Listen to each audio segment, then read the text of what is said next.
think of negotiation very broadly as the act of back and forth communication. You're trying to reach agreement on some issue, however small. You have some interests you may have in common, like an ongoing relationship, and you have other interests which are intention. And the question is, how do you reach agreement?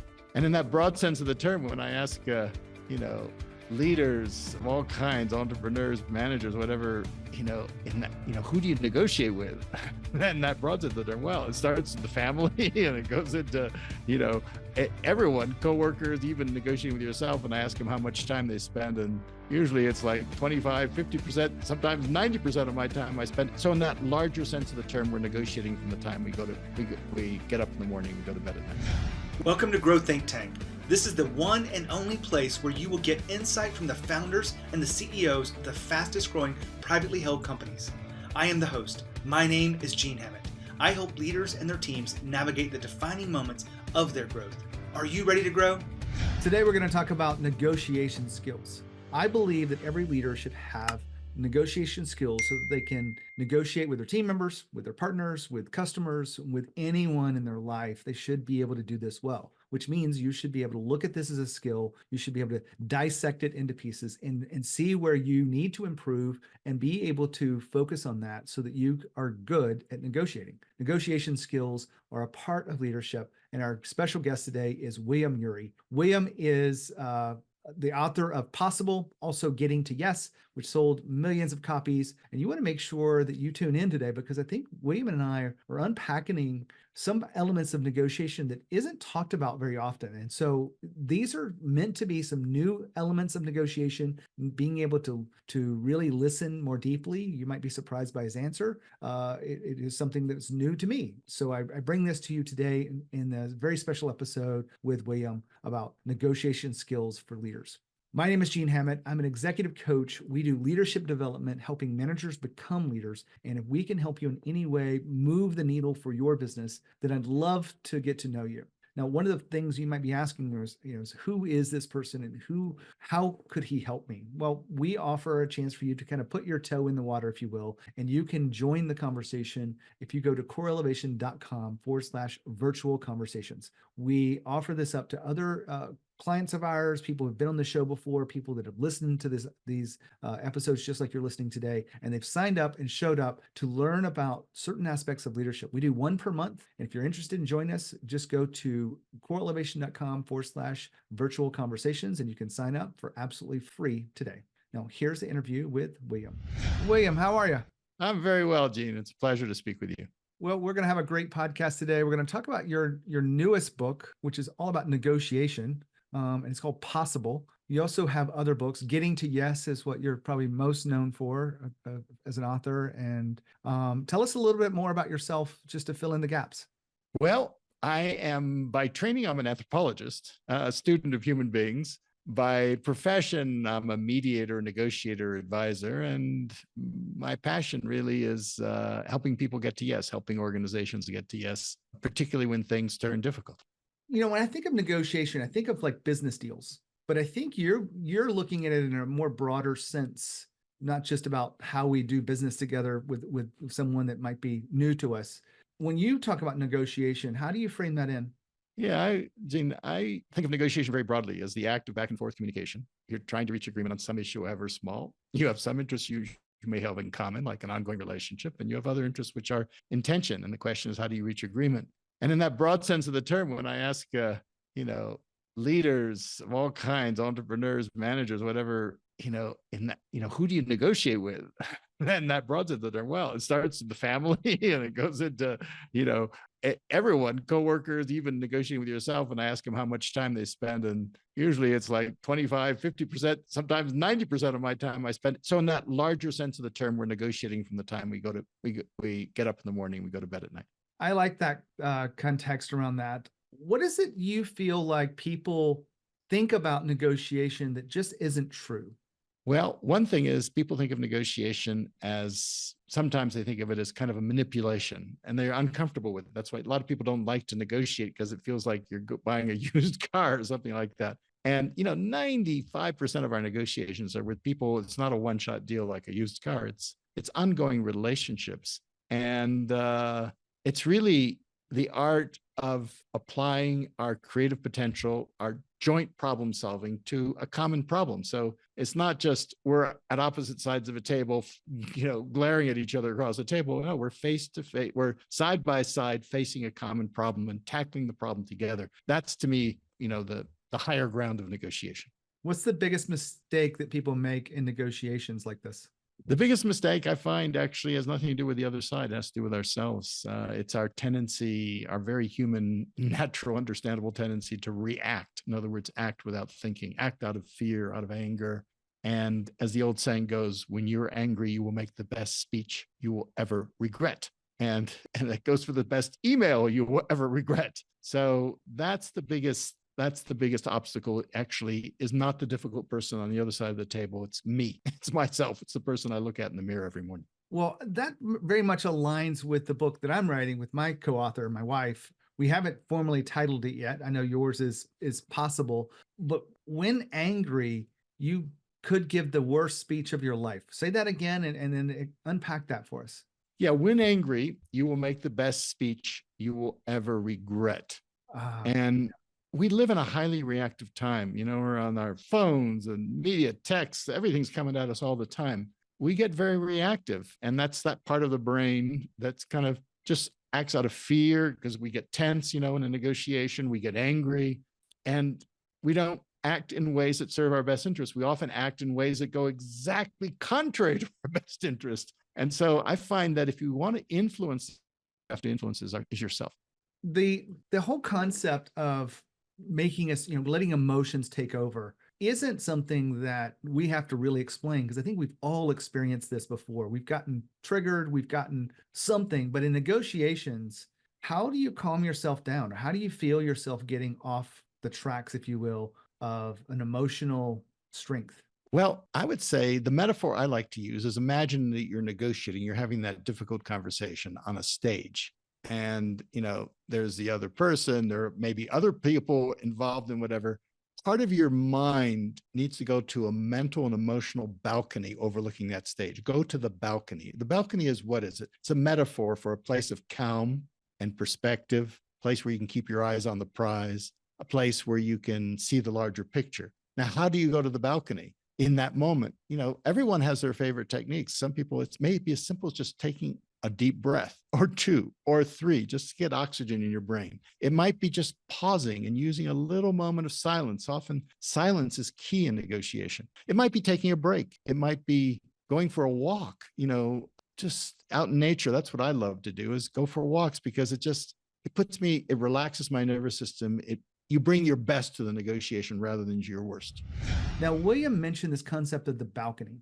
I learned a little bit differently inside my coach training that I want to share with you to see which one you were able to pick up on. He talks about the balcony, and I'm going to talk about observers. So when I was going and getting certified to be a coach more than 10 years ago, I chose to work with a company called Newfield Networks. And part of their model was to look at the observer that you are more critically and more deeply, and really assessing yourself from a new perspective is a way for growth. And when you're able to do that, you're able to see that the actions you take and the results you get can change. If you are willing to change your perspective as an observer, or how you show up inside that, how you perform those acts. And it really is an interesting way to do it. How it relates to the balcony is the fact that you're standing in the balcony observing yourself have this negotiation. Well, you want to be able to observe yourself have any conversation if you want to improve it. And I do believe that that's one skill that got to be able to do if you really want to improve some of the weaknesses you have and really improve even the strengths. Back to William. I know when I've been thinking about my own work around tough conversations, it's all about trying to make a plan for the other person. I would imagine in negotiations, you've got to be able to plan out how this negotiation is going to go. I don't know how much detail you go into the book, because I actually haven't read your book. I know I've had you on here just because I trust in your work, and I trust in a lot of the resources to be able to say, this would be a good conversation for your show. But when you think about the tough conversations, how do you plan for those negotiations?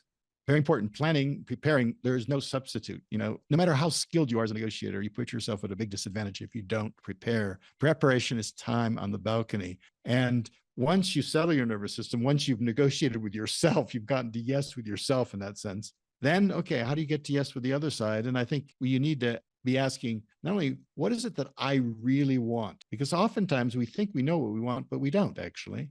And then to put yourself in their shoes and think about what do they really want? What's really driving them? What's really concerning them? And that's the hard thing. But but I'd say if there's a single skill that we need to be effective in trying to influence someone, it's the ability to put ourselves in their shoes, understand. It's that empathy, the ability to understand, because when you're negotiating, you're trying to change someone's mind. How can you change someone's mind if you don't know where their mind is?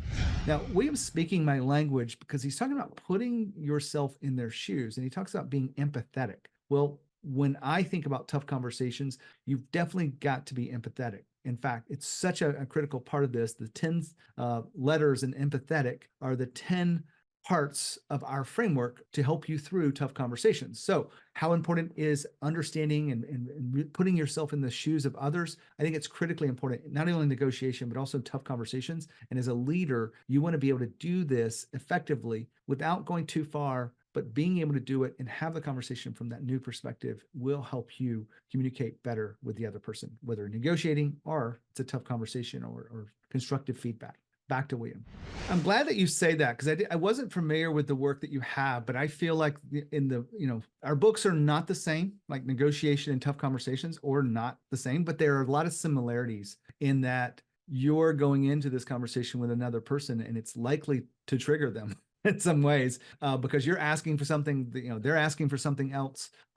When you are finding yourself and things are going badly in the midst of that negotiation, what's the best thing that you can do?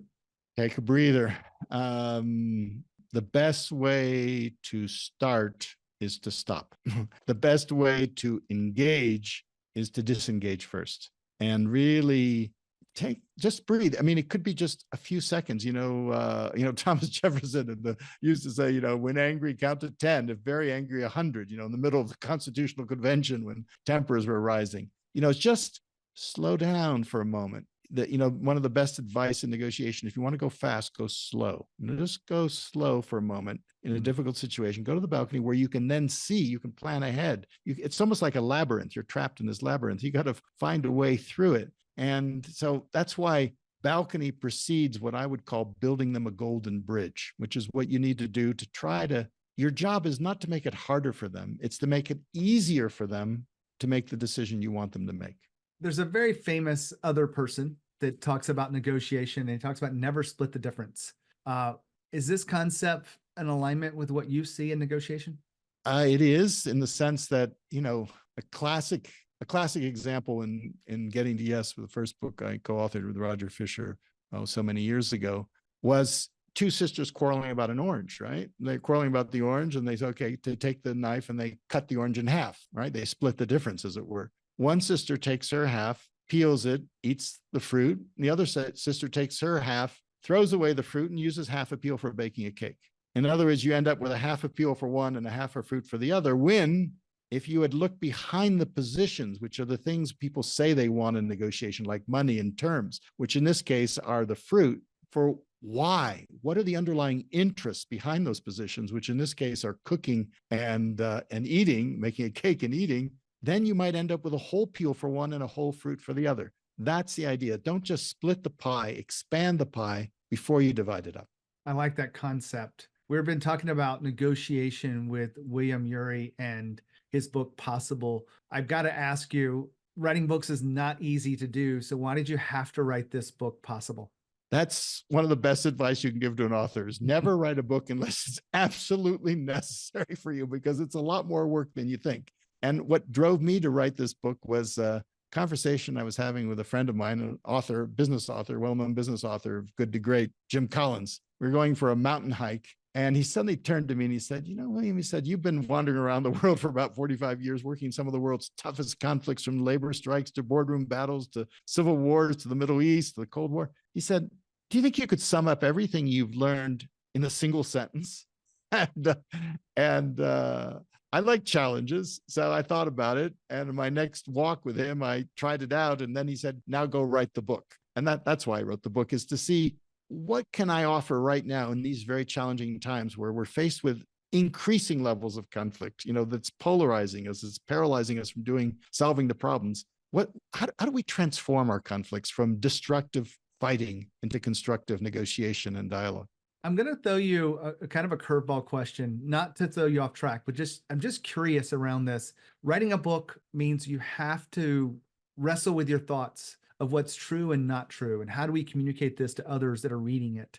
What is it that you went into writing this book that you now think differently about in terms of negotiation? Does there anything come to mind? For sure.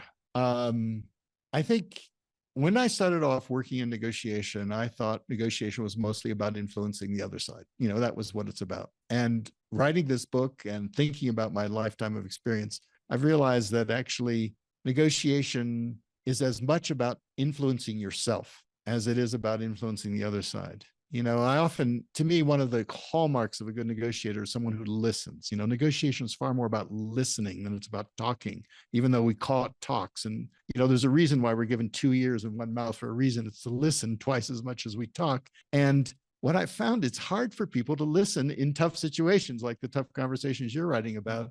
And what I found is actually the secret to listening to others, oddly enough, is to listen to yourself first. Because there's so much stuff going on in your head, you can't listen to the other unless you've cleared your head, you've cleared your mind, you've listened to your feelings, listened to your thoughts, calmed yourself. Then you've got space to take in the other side. Then you've got space to be empathetic. So getting to yes with yourself precedes getting to yes with others. That's a really insightful way to put it. I hadn't thought about it that way, but I think that you're absolutely right. Your ability to listen to others starts with your ability to understand what you're saying. And looking at it from those different perspectives. If we go back to the balcony thing, the way I interpret that is you're kind of observing yourself from a different perspective, and you're able to observe yourself in this natural way. That's where it starts with listening, and then it keeps going from there. That's exactly it, Gene. And that ability to observe yourself. I was in anthropology. Anthropology is the method of anthropology is called participant observation. So you simultaneously have to be a participant in another culture and be an observer. And that's the same stance we need in negotiation in life. Is we're participants and observers. And we go back and forth from the balcony to the stage, from the balcony to the stage, from the balcony to the stage. And that effect of going back and forth is what allows us to be successful. I want to wrap us up with something. It's probably a big question. So I'm going to ask you to, challenge yourself to get it into a short format answer. But a lot of people we're told to assess from body language what's going on in negotiation. And it could be something as simple as the way they have their hands, the way they lean their body. When you're looking at reading the moment with another person, you're looking at body language. What are you really looking for and trying to pick up on to improve your positioning in negotiation? Oddly enough, I think the best way to read someone else's body is to pay attention to your own. What is your own feeling? If someone's lying to you, if you have a feeling someone's lying to you, how do you feel it? You don't see it in them. You feel a little twinge in your gut. You feel an incongruence. So pay attention to your own emotions and sensations and use your own instrument actually to feel and to read the other so that you can then know how to approach them. William, well said today. We've been talking about your newest book, Possible. So you can get that wherever you buy your books. Thanks for being here. Oh, it's my pleasure, Gene. Wow, I love interviews like this. I love talking to authors who have really put in the work to hone their skill and really help others. And I love the answers that he shared today about how do you listen better and how do you really show up as a powerful negotiator as a leader. Negotiation skills are a part of leadership. I really believe that. And you want to make sure that you are continuing to get better at these as you are meant to lead your team through the challenges that are ahead of you. You're going to have to negotiate on strategies and whatnot to be able to get people aligned. And today will help you do that. When you think of growth and you think of leadership, think of Growth Think Tank. As always, lead with courage. We'll see you next time.